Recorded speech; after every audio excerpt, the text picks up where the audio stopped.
कांग्रेस के युवराज राहुल गांधी जी, उनको तो खुद ये पता होना चाहिए कि देश के प्रधानमंत्री इंदिरा गांधी जी ने रायबरेली में गलत तरीके से वोट चोरी करके चुनाव जीती थी और उसका परिणाम ये निकला कि इलाहाबाद हाई कोर्ट ने उसके चुनाव को रद्द कर दिया गया था। तो जो खुद वोट चोरी करता हो, जो खुद वोट चोरी करके सरकार बनाती हो, अगर ये आरोप लगाता हो देश के प्रधानमंत्री माननीय नरेंद्र भाई मोदी जी पर, ये हास्यास्पद इनका बयान है।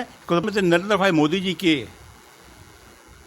दिवंगत आत्मा माता उनकी स्वर्गवास होने के बाद भी उनको गाली दे रहा हो, इससे बड़ा गिरा हुआ स्तर कितना कांग्रेस को हो सकता है, ये समझ में आ रही है। वैसे पोषक तत्व तो उनके जो कार्यकर्ता हैं, कांग्रेस के कार्यकर्ता हैं, उनके कार्यकर्ता किस उद्दंडता के साथ कैसा कार्यकर्ता को अपने साथ कांग्रेस लेकर चल रही है, ये दुनिया के सामने आ रही है। बेल पर हैं वो, किसी न किसी केस में फंसा हुआ है और किसी न किसी फेस में पड़ा हुआ है और वो आज बेल पर घूम रहा है। चाहे बिहार का ये राजद को युवराज हो या उनके राष्ट्रीय लालू प्रसाद यादव जी हो या सोनिया गांधी हो या राहुल गांधी हो, चाहे जो भी लोग हो विपक्ष में, सारे के सारे लोग बेल पर हैं। आंधी तो चल रही है, वो एनडीए के पक्ष में आंधी चल रही है, दिखलाई पड़ रही है एनडीए के पक्ष में 225 को भी हम पार कर सकते हैं। हुआ है कहाँ? वोटर अधिकार यात्रा को लेकर देखिए, कई दिनों से राहुल गांधी, तेजस्वी यादव बिहार भ्रमण कर रहे थे और ऐसे में वोट चोर गद्दी चोर का नारा दे रहे थे, जहां एनडीए सरकार पर जमकर तमाम अनेक विपक्ष के नेता हमलावर थे। आज उसका समापन हो गया। देखिए, पटना के डाकबंगला चौराहा पर सभा का आयोजन किया गया था, जहां पर देखिए राहुल गांधी, तेजस्वी यादव के साथ साथ हेमंत सोरेन, तमाम अनेक विपक्ष के नेता दिखे। ऐसे में लगातार एनडीए सरकार को बिहार से साफ करने की बात करते हुए नजर आए। इस वक्त हमारे साथ बात करने के लिए बीजेपी के फायर ब्रांड एमएलसी लाल मोहन गुप्ता हैं, जुड़ेंगे, बात करेंगे। लाल मोहन जी, कैसे देख रहे हैं जिस तरीके से वोट चोर गद्दी चोर का ये लोग नारा दे रहे थे, जिस तरीके से आज पटना में समापन हुआ वोटर अधिकार, कैसे देख रहे, क्या करेंगे? आपको याद दिला देना चाहते हैं कि जो वोट अधिकार रैली जो अब निकाल रहा है, यात्रा जो कर रहे हैं कांग्रेस के युवराज राहुल गांधी जी, उनको तो खुद ये पता होना चाहिए कि देश के प्रधानमंत्री इंदिरा गांधी जी ने रायबरेली में गलत तरीके से वोट चोरी करके चुनाव जीती थी और उसका परिणाम ये निकला कि इलाहाबाद हाई कोर्ट ने उसके चुनाव को रद्द कर दिया गया था। तो जो खुद वोट चोरी करता हो, जो खुद वोट चोरी करके सरकार बनाती हो, अगर ये आरोप लगाता हो देश के प्रधानमंत्री माननीय नरेंद्र भाई मोदी जी पर, ये हास्यास्पद इनका बयान है, इसको तो बचना चाहिए। लगातार जो है उनके मंच से पीएम मोदी की मां को गाली दिया गया, वीडियो सामने निकल के आया, जिसको लेकर अभी भी कहीं ना कहीं आप लोगों में नाराजगी है। आप लोगों के तमाम अनेक साथी जो है प्रदर्शन भी कर रहे हैं, आपके नेता। देश को सोचते प्रधानमंत्री नरेंद्र भाई मोदी जी की दिवंगत आत्मा माता उनकी स्वर्गवास होने के बाद भी उनको गाली दे रहा हो, इससे बड़ा गिरा हुआ स्तर कितना कांग्रेस को हो सकता है, ये समझ में आ रही है। राहुल गांधी ने कहा है कि हमने तो नहीं दिया।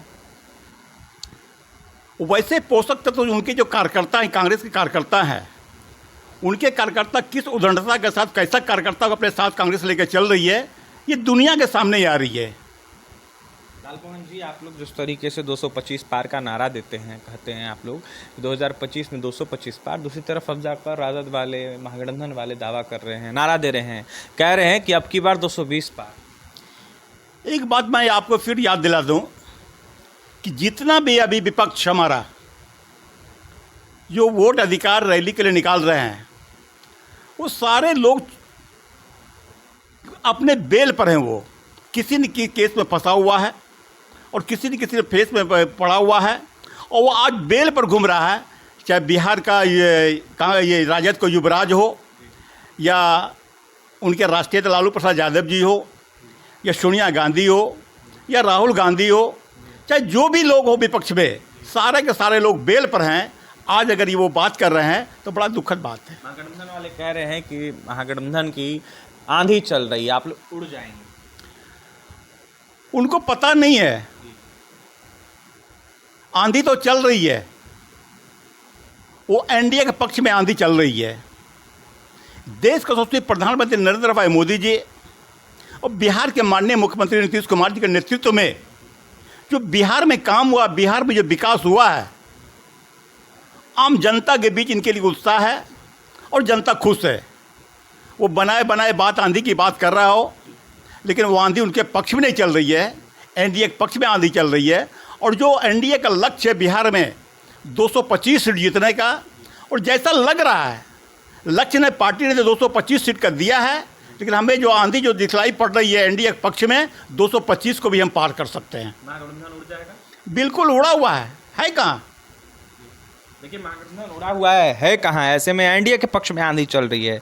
मुंगेरी लाल के हसीन सपने कहीं ना कहीं देख रहे हैं। देखिए, विपक्ष वाले लाल मोहन गुप्ता देखिए एमएलसी हैं बीजेपी से, जमकर निशाना साध रहे थे विपक्षी दलों को और साफ तौर पर कह रहे थे कि ये लोग टिकने वाले नहीं हैं। फिलहाल बीजेपी एमएलसी लाल मोहन गुप्ता को सुन रहे थे। जी, और जो वोट चोरी की बात कर रहे हैं, वो चुनाव आयोग ने स्पष्ट कहा है, जो भारत के लोग हैं, भारत के रहने वाले लोग हैं, उनका एक भी नाम कटेगा नहीं, उनको वोट देने का अधिकार है। लेकिन हमारा जो विपक्ष, हमारा जो देश का विपक्ष है, वो चाहता है बांग्लादेश से आए हुए घुसपैठिया, म्यांमार से आए हुए रोहिंग्या मुसलमान और आपके नेपाल से आए हुए लोग एक गलत तरीके से जो यहाँ बस गया है, वो चाहता है वो वोट करे यहाँ से। लेकिन स्पष्ट कर देना चाहते हैं हम कि देश का नीति निर्धारण करने वाला जो हमारा मतदाता है, जो भारत का मतदाता है, जो सही मतदाता है, वही तय कर सकता है। लेकिन देश का नीति निर्धारण करने के लिए हम विदेशी लोगों को, बांग्लादेशियों को, म्यांमार के रहने वाले रोहिंग्या मुसलमान को और नेपाल से अवैध तरीक़ा से बैठे बसे हुए लोग को हम ये नीति निर्धारण करने का अधिकार हम नहीं देने वाले हैं। देखिए, नीति निर्धारित करने का अधिकार उन लोगों को नहीं देने वाले हैं जो घुसपैठिए हैं। ऐसे में लाल मोहन गुप्ता ने करारा जवाब महागठबंधन वालों को दिया और यह साफ तौर पर कहा है कि ये लोग कहीं से भी टिकने वाले नहीं हैं। फिलहाल एनडीए की आंधी है और ऐसे में एनडीए की आंधी में तमाम अनेक विपक्ष के नेता उड़ जाएंगे।